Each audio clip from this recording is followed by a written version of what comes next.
احسان ایک ذخیرہ ہے اور کریم وہ ہے جو اس ذخیرے کو جمع کرے۔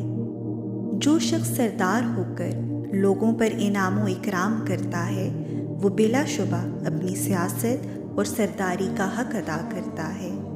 جو شخص اپنے احسان کو جتلاتا ہے وہ گویا احسان نہیں کرتا۔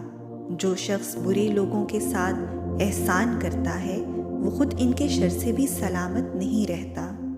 جو شخص لوگوں کے ساتھ احسان کرتا ہے اس کے کاموں کا انجام نیک ہو جاتا ہے اور اس کے لیے راہیں آسان ہو جاتی ہیں۔ عورتوں پر اپنے بوجھ نہ ڈالو، یعنی جو کام خود نہ کر سکتے ہو وہ ان کے سر پر نہ ڈالو، اور جہاں تک ہو سکے عورتوں سے مستغنا رہو، کیونکہ ان کی عادت ہے کہ وہ اپنے احسان کو بار بار جتلاتی اور شوہر کے احسان کو بھول جاتی ہیں۔ احسان اور نیکی تب ہی ٹھکانے لگتی ہے جب شریف لوگوں سے کی جائے۔ اگر احسان آدمی کی شکل میں دکھائی دیتا تو ایسا باجمال ہوتا کہ تمام جہان پر فوقیت رکھتا۔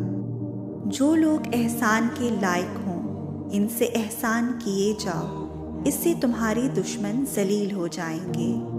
لوگوں پر احسان کرنے سے قدر بڑھتی ہے اور خاموشی سے عزت و وقار میں زیادتی ہوتی ہے۔ جو شخص اپنے پڑوسیوں کے ساتھ احسان کرتا ہے بہت سے لوگ اس کے خدمت گزار ہو جاتے ہیں۔ جو شخص اپنے بھائیوں کے ساتھ احسان اور نیکی کرتا ہے وہ اس سے ہمیشہ دوستی اور محبت کرتے ہیں۔ جو شخص اپنے رشتہ داروں کے ساتھ زیادہ احسان کرتا ہے اس کے بھائی بند اسے دوست رکھتے ہیں۔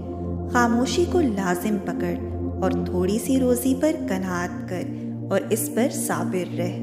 اپنے بہت بڑے احسان کو بھی بڑا نہ سمجھ کہ تجھے اس سے بھی زیادہ احسان کرنے کا حکم ہے۔